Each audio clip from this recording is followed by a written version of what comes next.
Boa tarde a todos e bem-vindos à nossa apresentação de resultados referente ao primeiro trimestre de 2022.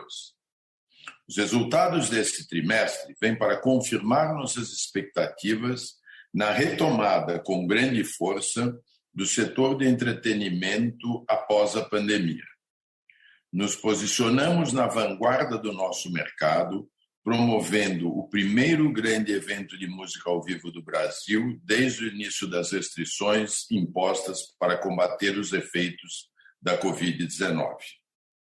Pudemos realizar o Lollapalooza já totalmente sem máscaras, graças aos avanços dos números da pandemia, com a garantia de que todos os frequentadores estavam com seu esquema vacinal completo ou haviam testado negativo para a doença.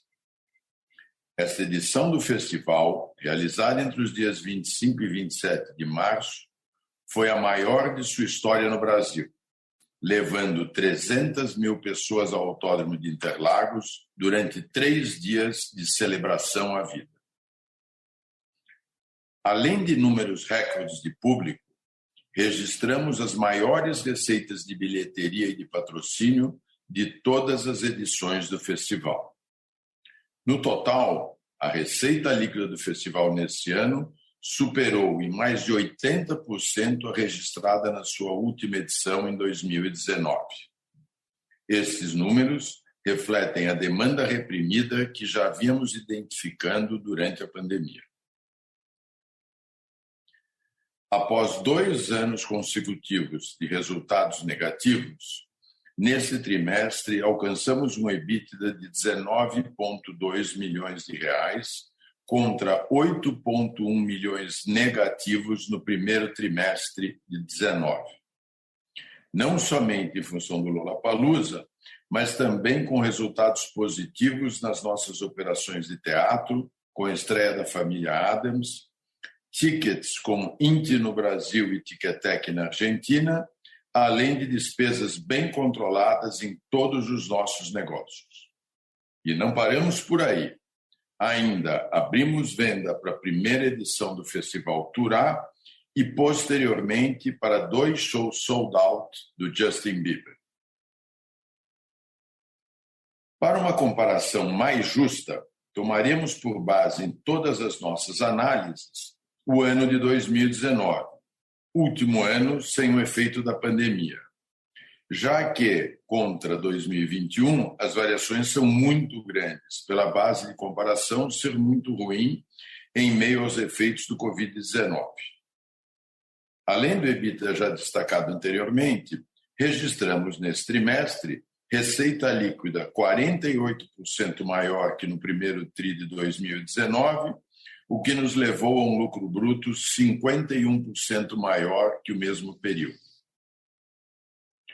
Do lado das despesas, os ajustes que fizemos trouxeram uma redução de 16% frente ao mesmo período de 2019, mesmo com inflação de 23% no período, ou seja, uma redução real de 32%. Ao contabilizar todos esses efeitos, revertemos prejuízos líquidos, tanto no primeiro trimestre de 19, de 34,3 milhões, quanto no primeiro trimestre de 21, de 15,5 milhões, para um lucro líquido de 6,6 milhões nesse trimestre. Não foi fácil passar por esse período sem eventos. Fizemos sacrifícios para priorizar a saúde financeira da companhia, deixando-a pronta para esse momento de retomada. E temos certeza de que todo esse esforço agora está sendo recompensado e teremos muito pela frente durante o ano de 22. Voltarei a falar sobre nossas perspectivas e próximos eventos após a exposição dos nossos resultados financeiros e operacionais feita pelo Diego, nosso gerente de relações com investidores. Muito obrigado.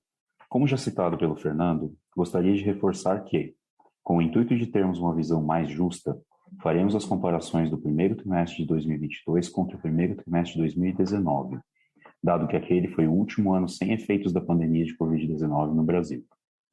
Durante a maior parte dos anos de 2020 e 2021, fomos impedidos de promover nossos conteúdos, por conta das restrições impostas para combater os efeitos da pandemia, e por isso as bases de comparação seriam muito fracas, tornando o paralelo impossível. Os dados referentes ao primeiro trimestre de 2021, bem como suas variações, estão disponíveis no Earnings Release e na apresentação dessa teleconferência, podendo ser utilizadas como complemento das análises quando forem necessários.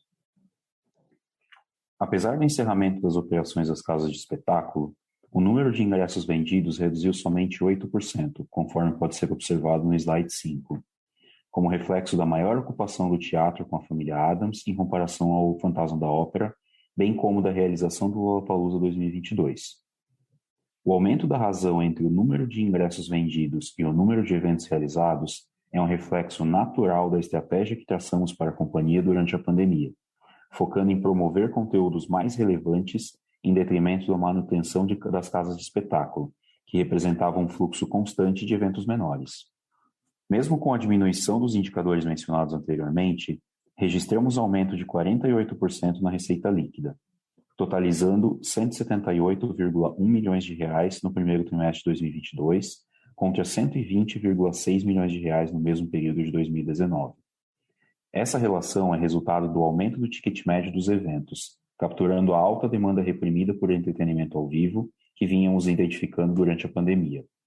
Com isso, registramos neste trimestre uma receita de promoção de eventos de R$ 111,9 milhões, aumento de 30% contra os R$ 86,3 milhões do primeiro trimestre de 2019. Adicionalmente, em operações de bilheterias, alimentos e bebidas e venues, registramos aumento de 82% na receita líquida, atingindo R$ 28,1 milhões contra R$ 15,4 milhões no primeiro trimestre de 2019. Este número é composto em maior parte pela venda de alimentos e bebidas no Lollapalooza e a família Addams, bem como de resultados crescentes na venda de ingressos de eventos de terceiros da INT no Brasil e da Ticketek na Argentina. Por último, a receita de patrocínios contabilizada no primeiro trimestre de 2022 foi de R$ 38,1 milhões, 102% acima do primeiro trimestre de 2019. No slide 6, evidenciamos os efeitos da mudança de estratégia da companhia no lucro bruto e SG&A. Com menores custos fixos devido ao encerramento das atividades das casas de espetáculo, o foco em eventos com margens mais saudáveis, como festivais e eventos de família, e a diversificação de nosso negócio com a aquisição da INT, o lucro bruto aumentou em 51% contra o primeiro trimestre de 2019, o que supera o aumento da receita líquida, resultando numa expansão de 0,3 pontos percentuais de margem bruta. Esse aumento ocorreu mesmo com a realização, neste trimestre, de custos já incorridos do Lollapalooza em 2020, antes do adiamento do evento. Vemos ainda uma redução de 16% no SG&A no mesmo período, o que em termos reais significa um ganho de 32% neste indicador. Com o menor número de eventos após a entrega das casas de espetáculo, conseguimos operar a companhia com uma estrutura mais enxuta, aumentando a eficiência de nossa operação. A combinação de margens brutas mais saudáveis com SG&A mais controlado foi também um dos objetivos da nova estratégia traçada pela companhia, o que gerará resultados mais constantes e com margens mais saudáveis do que nos períodos passados. Em outras despesas, registramos valor negativo de aproximadamente R$ 500 mil no primeiro trimestre de 2022, composto de R$ 2,7 milhões de provisões para contingências e resultados de processos judiciais, subtraído de aproximadamente R$ 2,2 milhões de receitas não operacionais, auferidas através de bonificações atreladas a contratos de patrocínio. No mesmo período de 2019, esta linha registrou o valor negativo de R$ 18,2 milhões, resultado majoritariamente de provisão para perda provável de uma ação judicial na Argentina. Passando para o slide 7, vemos que na visão contábil, o EBITDA do primeiro trimestre de 2022 ficou positivo em R$ 19,2 milhões, revertendo o resultado negativo de R$ 8,1 milhões no primeiro trimestre de 2019. Na visão ajustada do trimestre, exclui-se R$ 2,7 milhões, enquanto no primeiro trimestre de 2019 o valor excluído foi de R$ 16,7 milhões. Em ambos os períodos, os ajustes se referem a acordos, decisões judiciais e provisões de contingências reconhecidas em outras despesas operacionais, conforme explicado anteriormente. Após esses ajustes, o EBITDA totalizou 21,9 milhões de reais no primeiro trimestre de 2022, superando em 154% o EBITDA ajustado de 8,6 milhões de reais registrado no mesmo período de 2019. No próximo slide, detalhamos o resultado financeiro, negativo em 10,9 milhões de reais, o que representa uma melhora de 58% sobre o registrado no primeiro trimestre de 2019, também negativo em 25,7 milhões de reais. Essa melhora se dá principalmente pela variação monetária registrada no primeiro trimestre de 2019, no valor de 19,1 milhões de reais, majoritariamente correspondente ao reconhecimento de juros de mora referentes à ação judicial reconhecida na Argentina, somada à variação hiperinflacionária de 5,3 milhões de reais, também na Argentina naquele trimestre. No primeiro trimestre de 2022, o maior efeito que leva o resultado negativo é a variação cambial de 6,3 milhões de reais. A companhia detém investimentos em moeda estrangeira na Argentina e no Chile, bem como disponibilidades de caixa para a operação desses países, e nos Estados Unidos para o pagamento de cachês a artistas internacionais. Com isso, somos afetados negativamente na linha de variação cambial no caso de desvalorização do dólar frente ao real, o que ocorreu neste trimestre. No período, o dólar desvalorizou 14,6%, saindo de R$ 5,58 em 31 de dezembro de 2021 para R$ 4,76 em 31 de março de 2022. No slide 9, apresentamos o resultado líquido. Obtivemos na visão contábil lucro de 6,6 milhões de reais, revertendo o prejuízo de 34,3 milhões de reais no mesmo período de 2019. Na visão ajustada, registramos lucro líquido de 9,4 milhões de reais no primeiro trimestre de 2022, revertendo prejuízo líquido de 4,8 milhões de reais no mesmo período de 2019. No mesmo slide, destacamos os ajustes aplicados. No primeiro trimestre de 2022, exclui-se 2,8 milhões de reais referentes a acordos, decisões judiciais e previsões de contingência. No primeiro trimestre de 2019, por sua vez, exclui-se 24,5 milhões de reais de resultados de provisão de contingência para uma ação judicial na Argentina, bem como 5 milhões de reais referentes à baixa de investimentos da associação com a Bizarro no Chile, ambos já líquidos de seus respectivos efeitos no imposto de renda. Referente ao caixa da companhia, destacado no slide 10 da apresentação, encerramos o primeiro trimestre de 2022 com 55,3 milhões de reais de caixa líquido, contra 95,8 milhões de reais no quarto trimestre de 2021. Esta redução se deve majoritariamente à diminuição de 30,6 milhões de reais no caixa bruto do período, principalmente pela data de realização do Lollapalooza. Em 2022, o festival foi realizado no último fim de semana de março, o que fez com que parcela significativa de contas a receber de clientes fosse represada para a realização do segundo trimestre de 2022, quando voltaremos a gerar caixa. Esta relação fica clara no lado direito do slide, onde mostramos o capital de giro, que diminuiu de 105,7 milhões de reais no quarto trimestre de 2021 para 59,9 milhões de reais ao final do primeiro trimestre de 2022. Além do contas a receber, já citado anteriormente, esta variação se concentra nas contas de fornecedores, que também deve se realizar parcialmente no segundo trimestre deste ano, e de adiantamento de clientes, reduzida significativamente com a entrega do Lollapalooza, do qual boa parte dos ingressos já havia sido vendida nos anos anteriores. A manutenção do capital de giro negativo é inerente ao nosso modelo de negócio, onde saímos à venda dos conteúdos que promovemos meses antes da sua realização. Por isso, a diminuição do capital de giro representa a entrega a nossos clientes de pendências que vinham desde a pandemia, porém a tendência é que ele volte a aumentar à medida que saímos à venda com novos eventos. Esta dinâmica é especialmente benéfica para a companhia num ambiente de juros altos como o que vivemos atualmente, pois conseguimos nos financiar com caixa mais barato ou mantê-lo aplicado até a realização do evento.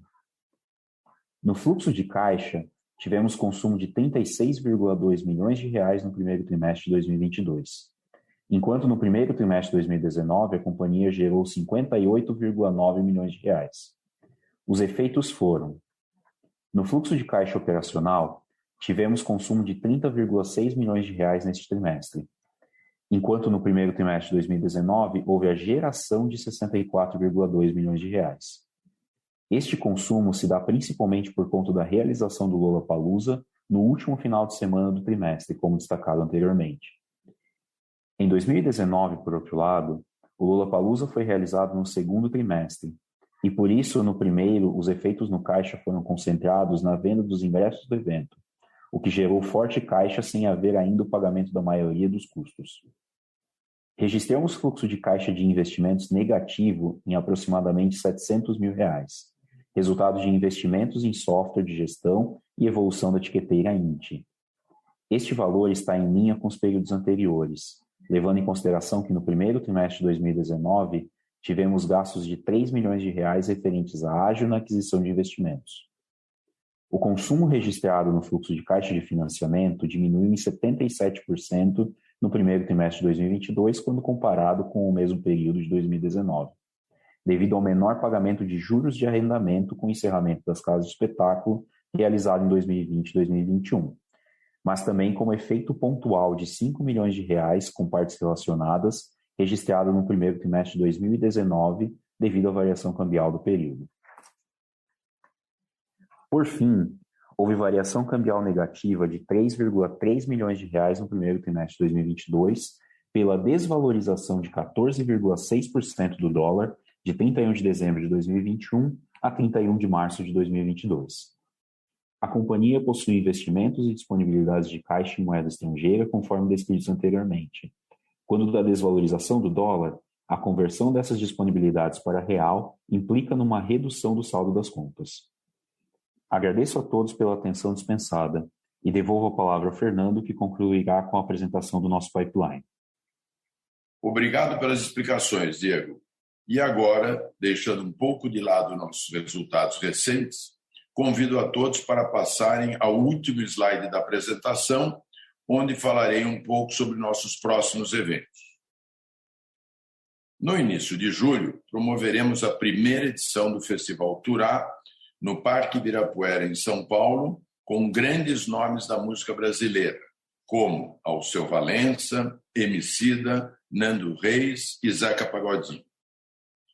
A nova montagem do musical A Família Addams tem se mostrado ainda mais exitosa que a primeira de 2012. Mais de 50 mil pessoas já assistiram à produção da Broadway, que seguirá em cartaz até julho, e tem recebido ótimas críticas, tanto da empresa especializada quanto do próprio público. Já no mês de abril, tivemos o anúncio do show do Justin Bieber em São Paulo para o dia 14 de setembro, que teve seus ingressos esgotados em pouquíssimo tempo, levando à abertura de um segundo show no dia 15 de setembro, também esgotado em poucas horas. Esta será a terceira vez que o cantor virá fazer shows no Brasil, sempre produzidos pela T4F com grande sucesso. Adicionalmente, promoveremos shows de grandes nomes da música brasileira e internacional, como João e Zé Ramalho, bem como a turnê brasileira da banda britânica McFly, que ocorreria antes da pandemia e será realizada neste mês de maio, com um show extra em São Paulo após o sucesso de vendas da primeira data. Com esta retomada e colhendo os frutos da estratégia adotada pela companhia durante a pandemia, temos certeza de que estaremos cada vez mais fortes e seguimos empenhados em entregar os melhores conteúdos ao nosso público. A partir de agora, a equipe de Relações com Investidores está à disposição dos senhores para responder eventuais questionamentos. Muito obrigado novamente e tenham todos um ótimo final de semana.